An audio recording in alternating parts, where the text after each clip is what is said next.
Let me say something that might sting a little. Not everyone who claps for you is cheering for you. Some people don't want you to fail. They just don't want you to rise higher than them.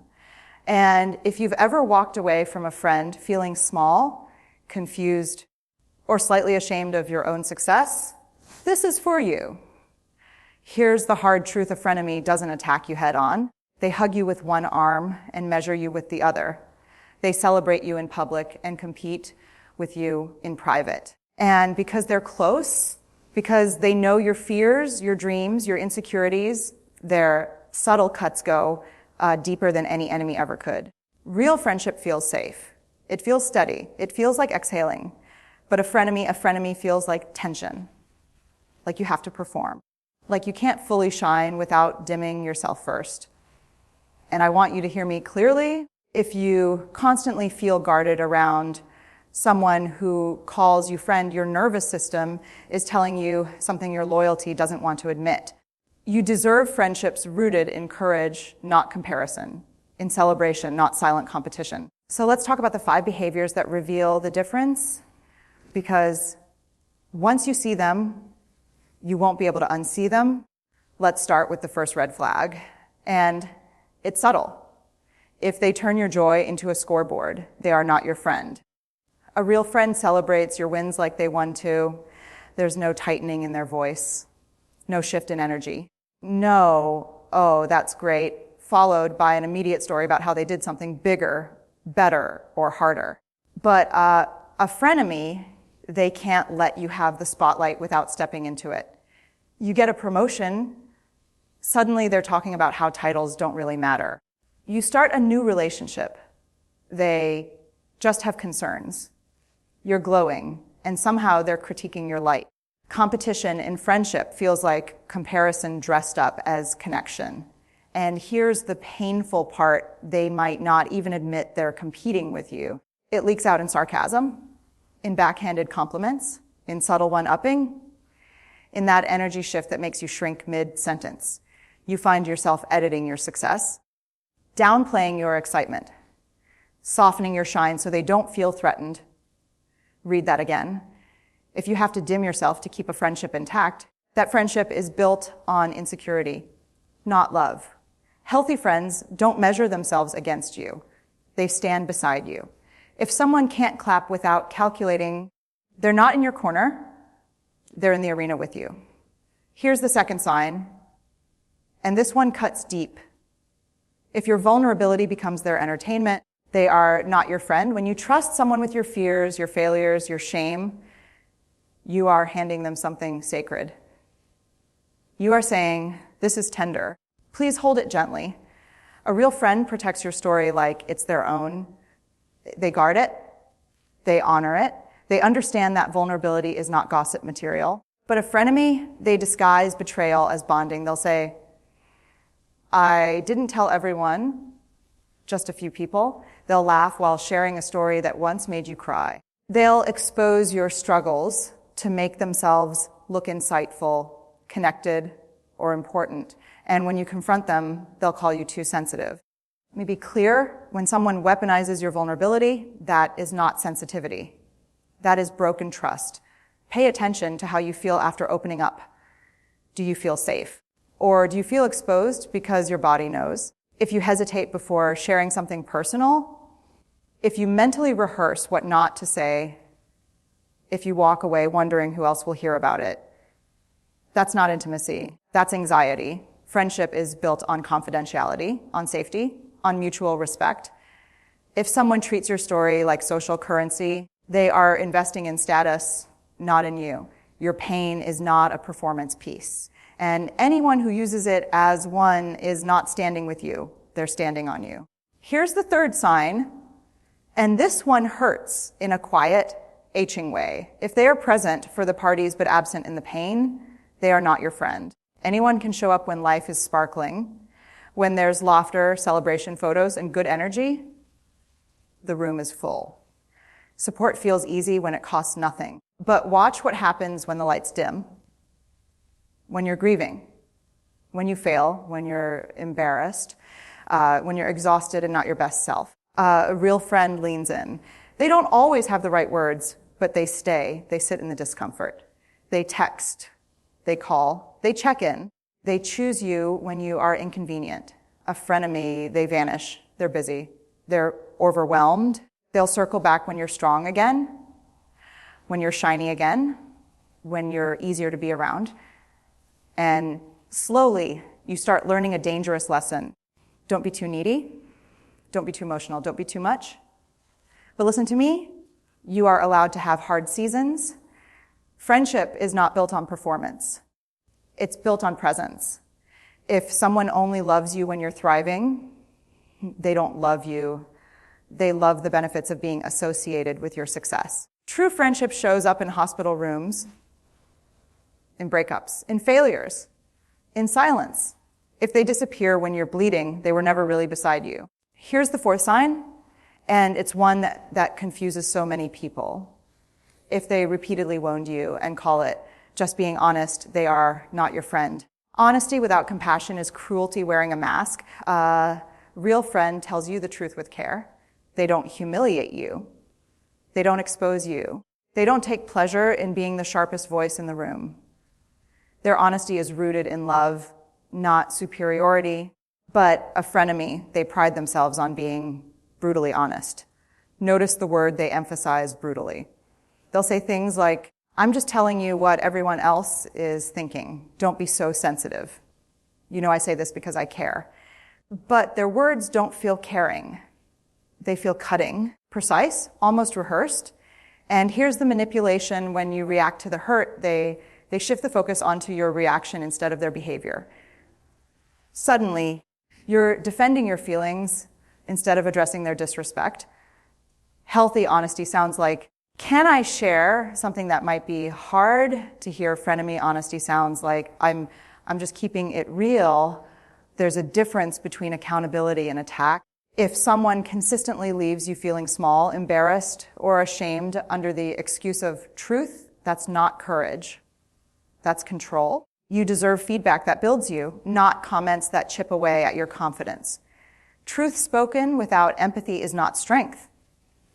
It's insecurity disguised as power. Here's the fifth sign, and this one is the most unsettling of all. If they seem energized by your setbacks, they are not your friend. Pay attention to the micro expressions, the flicker in their eyes, the subtle softening in their tone when something doesn't work out for you. You didn't get the opportunity. Your relationship ended. Your project failed. And instead of grief, there's relief in them. A real friend hurts when you hurt. Even if they don't understand your dream, they respect it. Even if they warned you, they don't say, I told you so with satisfaction. They hold your disappointment gently. But a frenemy, they mask satisfaction as sympathy. That's okay. Maybe it wasn't meant to be. Honestly, I always thought it was a long shot. Now you can focus on something more realistic. Realistic. That word can feel like a cage. Sometimes people don't fear your failure. They fear your potential because your courage forces them to confront their own hesitation. Your ambition reminds them of risks they never took.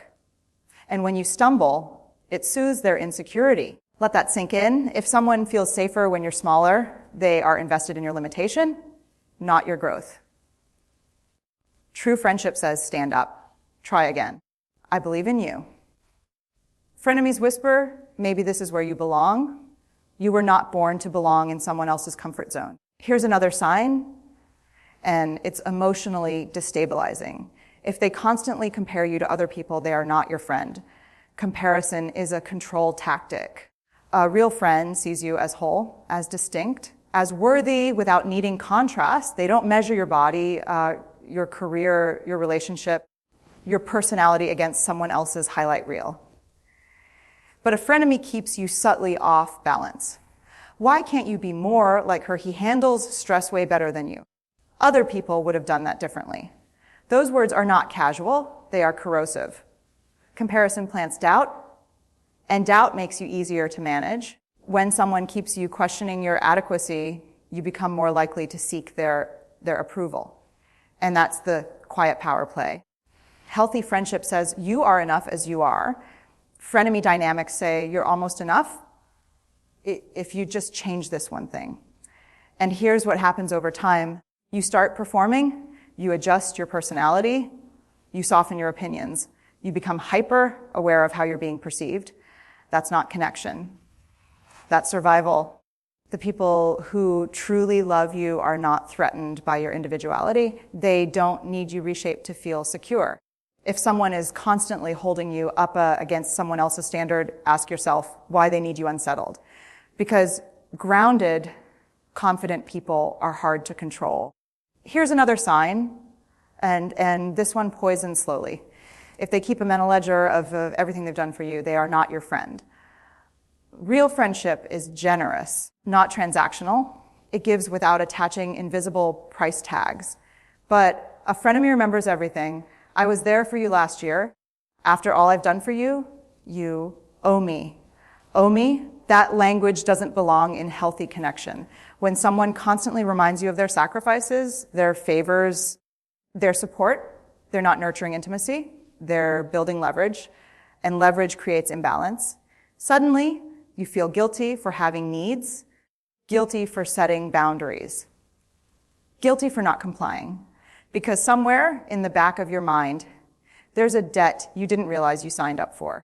But listen carefully, love does not invoice. True friends don't help you to gain power over you later. They don't weaponize past kindness to silence present concerns. If every disagreement turns into a reminder of what they've done for you, that's not generosity, that's emotional bookkeeping. And emotional bookkeeping destroys trust.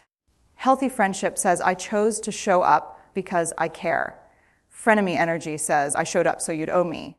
You deserve connection that flows freely, not relationships where every act of care becomes a future bargaining chip.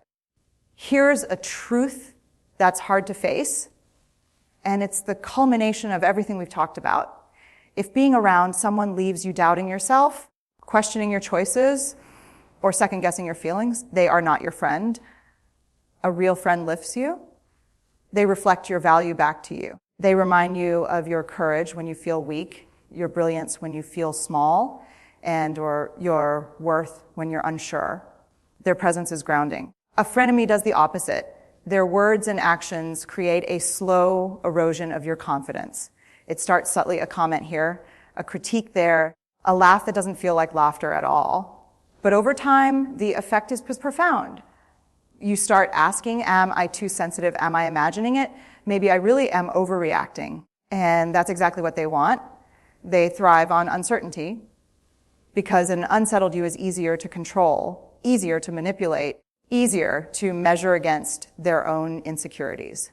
Here's the key. Your nervous system knows the truth long before your mind catches up. Pay attention to how you feel after interactions. Do you feel lighter, seen, and respected? Or do you feel drained, anxious, or small friendship should make you feel at home in your own skin, not like you need to apologize for existing? You were never meant to shrink to fit someone else's comfort. You were meant to expand in love, in joy, and in courage.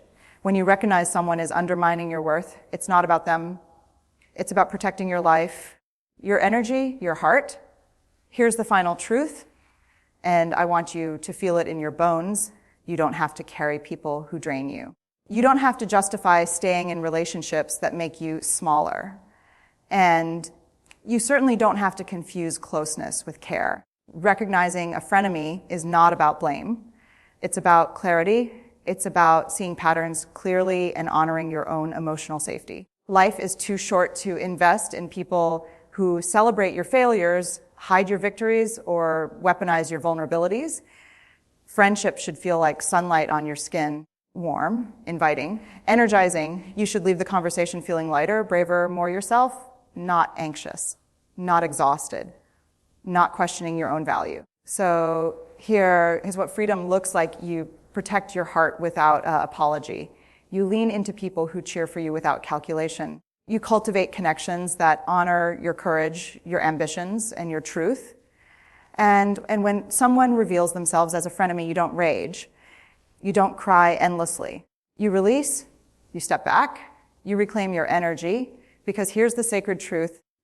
The people who belong in your life will never make you feel unworthy of your own greatness. They will never require you to shrink to keep them comfortable. They will never measure your worth against their insecurities. You deserve friendships that empower, that nurture, that celebrate your brilliance without reservation, that see your wounds and still cheer for your healing. And when you embrace that truth, you step into your full life. A life where your light is yours to shine freely, boldly, and without apology. You are worthy of friends who reflect your courage, not your fear. You are worthy of love that lifts you. And that, above all, is non-negotiable.